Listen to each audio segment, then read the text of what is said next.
imekuwa muda mrefu, lakini ilikuwa haijaja kwenye jamii kwa sababu ni tegemeo lilikuwa linauzwa. TAFIRI iliamua kufanya utafiti huo ili kuirahisisha hiyo teknolojia ya kuweza kusoma hadi kwenye maji yetu ya kawaida ya ndani na kuweza kuwasaidia kuwapa wavuvi hawa wa kawaida na wenyewe kuipata teknolojia hii ya bure.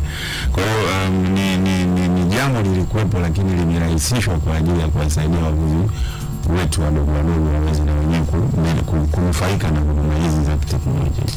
Sasa ndio mtafiti mwandamizi Dr.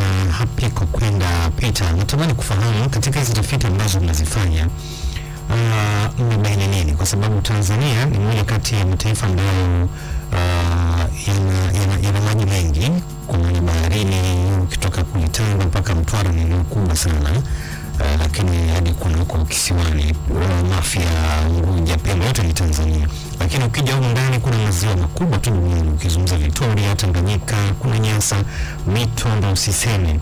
Sasa katika tafiti ambazo mlikuwa mkizifanya zinaleta matokeo gani sasa kwa wavuvi na kuifanya hii sekta iwe na mchango mkubwa sana, si tu kwa wavuvi lakini pia kwa taifa kwa ujumla? Asante mtangazaji. Katika tafiti ambazo tunazozifanya mpaka sasa, kwanza tunapaswa tuweze kufahamu kwamba kabla hujaweza kutumia resource fulani lazima pawepo na taarifa. Kwa hiyo tafiti tunazozifanya zinatupa taarifa za kitu gani kipo katika maji yetu na kwa wingi upi.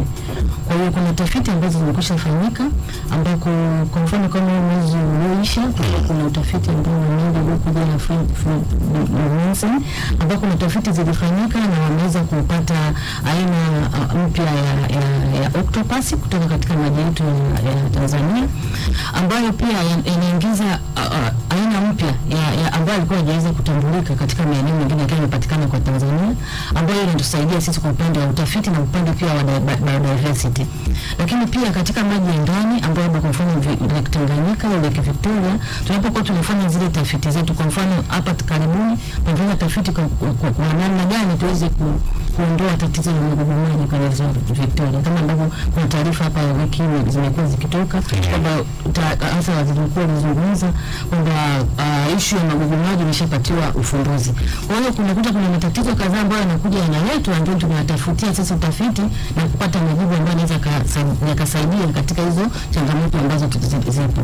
Kwa mfano kama engineer hapa amezungumza kwamba kabla wavuvi walikuwa wakifanya utafiti wa kizamani, utafiti wa kuenda mvuvi anatoka hapa leo asubuhi anazunguka kuangalia ni wapi aende kuvua, lakini kwa kufanya tafiti tofauti na kuangalia katika mazingira mengine ni nini kimesababisha au nini kinafanyika kuweza kupunguza ule mzunguko na gharama ambazo mvuvi anazipata kwa kila siku kuweza kufanya uvuvi. Kwa hiyo tukaja na hiyo teknolojia ambayo inamsaidia sasa mvuvi moja kwa moja anaweza kujua kwa siku hiyo niende wapi. Kwa hata kama jana alipata kipato kikubwa, leo hata kitumia hicho kipato kwa ajili ya kuzunguka kutafuta kwamba leo niende kupata wapi samaki. Na wakati huo sasa baada ya kuenda katika mazingira mengine pekee na changamoto ya labda ya swala la masoko. Unaweza kutoka kwa siku umepata samaki wa kutosha, lakini sasa soko halipo. Yaani soko limekuwa dogo kwa sababu kuna samaki wengi, biashara inakuwa sio nzuri. Kwa hiyo tukaja na hii pia katika huo mfumo, mvuvi sasa anaweza kawa na wigo mpana wa soko, sio katika eneo lake tu ambalo anafanyia mauzo ya samaki yake, lakini kwa kupitia mfumo sasa hata kama amevua kwa mfano Bagamoyo au amevua kwa mfano Kunduchi, bado watu wote ambao wanatumia mfumo ndani ya Tanzania yote wataweza kujua kwamba samaki fulani anapatikana sehemu fulani na amerushwa kwenye mfumo. Kwa hiyo mvuvi sasa ana uwezo wa kuuza kwa wigo mpana zaidi. Na kabla ya hapo sasa wavuvi walikuwa wanaweza kuwa wanapotea kwenye maji.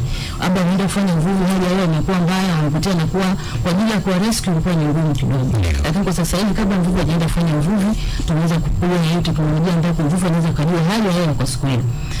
Na katika kujua kwa hali ya hewa siku hiyo, kama itakuwa swali ambayo inaweza kumsababisha aweze kuenda kwa siku hiyo hataweza kwenda. Lakini pia kama watakuwa alikwenda na bahati mbaya chochote kimetokea, sisi kwa kupitia mfumo tutaweza kujua ili eneo kwa siku ya leo ndio ilikuwa linaweza kuwa na mavuvi mazuri. Kwa hiyo hata wale wanaokwenda kwa ajili ya kuokoa wataweza kwenda kule katika maeneo na kuweza kufanya search kwa urahisi zaidi. Lakini msingi wa swali langu Dr.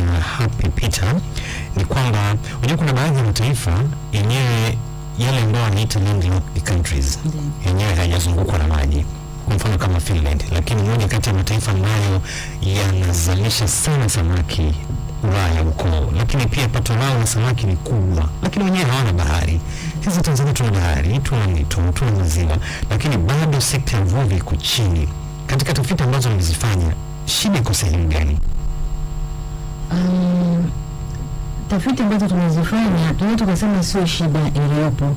Wakati mwingine shida inaweza ikawa kwenye namna ambavyo taarifa tunavyokuwa tunazikusanya. Na kwa sasa hivi kwa kupitia mfumo ambao tunao, taarifa zote za mapato yanayopatikana, taarifa zote za mavuno yanayopatikana ziko centralized kwenye system moja. Kwa hiyo inakuwa ni rahisi pia kuweza kujua ni kitu gani labda kimepatikana Mtwara au kitu gani kimepatikana wapi, labda planning Mkinga. Lakini pia kwa kupitia haya hesabu, kwa kupitia tafiti ambazo zimekwisha fanyika upande labda wa aquaculture, na tunakuja kwenye issue ya promotion na awareness kwa ajili ya watu kuweza kufanya sasa kilimo cha samaki, na sio necessarily likafanyika katika nchi kavu. Sasa tuna swala la kuweka hizo keji kwenye Lake Victoria, na vile linafanyika vizimba vinafanyika kwenye Lake Victoria. Kwa ndani ya miaka 5 tunaweza tukawa tuna taarifa tofauti ambazo tunasema sasa mchango wa sekta ya uvuvi ukapanda kutoka asilimia zilipo sasa hivi na kwenda juu zaidi kidogo.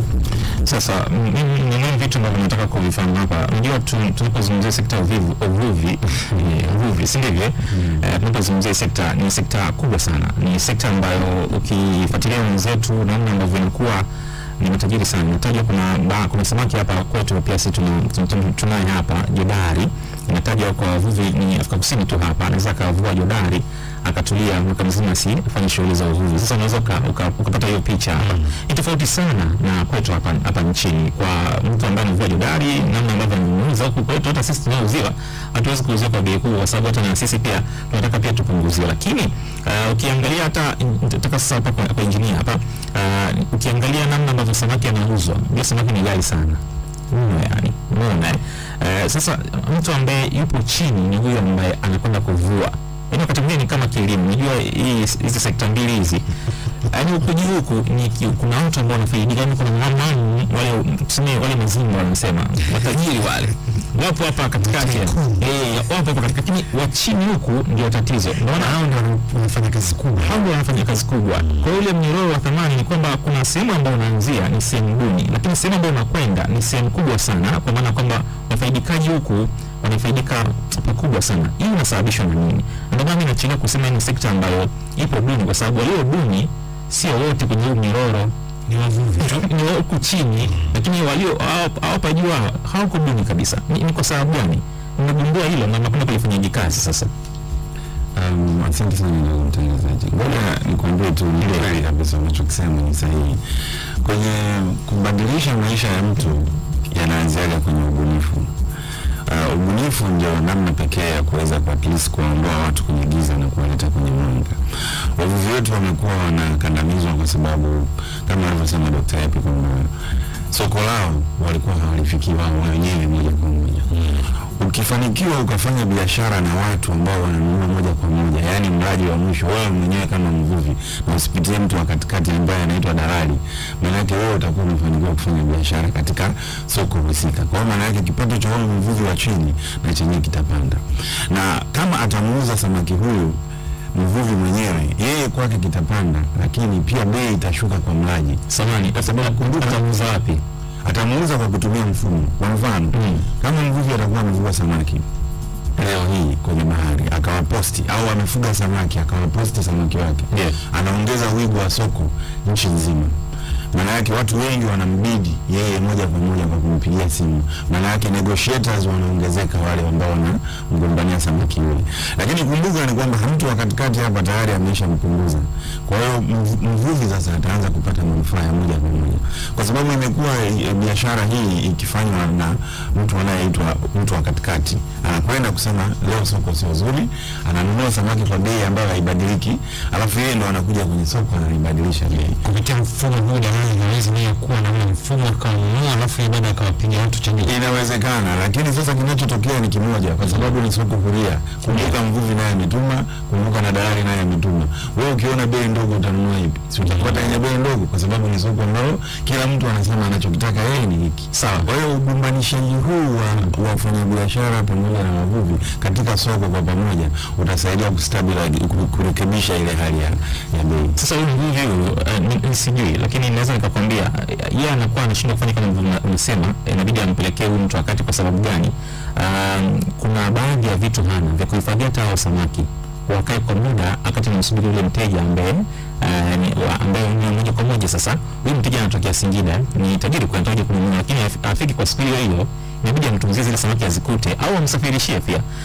Uwezo wa kusafirisha na kila kitu, ndio kitu ambacho nakikwepa kwa sababu labda hana uwezo huo. Sasa ndio hapo tunazungumza kwamba hawezi kumruka huyo hapa mtu wakati. Sasa na mkulima ambaye analima hapa mfanya biashara ambaye nitachukua nikutia gari nyanya hizi hapa nakuletea gari kila kitu, nitapeleka mashine. Sasa wewe una gari, ili upate gari inabidi utoe pesa. Mbona hapo hiyo ndio changamoto iliyopo? Changamoto nyingine ambayo mfumo huu unaenda kuitatua ni hiyo pia ambayo ni ya masoko.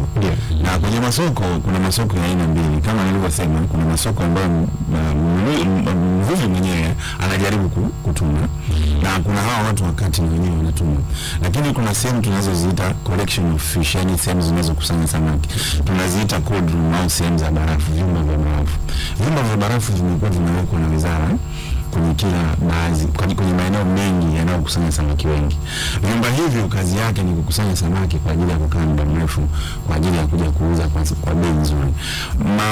Vyumba hivyo vya barafu sasa tunaviingiza kwenye soko la TMX ambalo wao wanadili na mambo ya bidhaa za kutangaza kwa mnada wa pamoja. Hiyo pia tunaona ni tija mojawapo ya kuja kuwasaidia wavuvi, kama ilivyo wauzaji wa kahawa pamoja na pamba, wote wanaingia kwenye soko la mnada.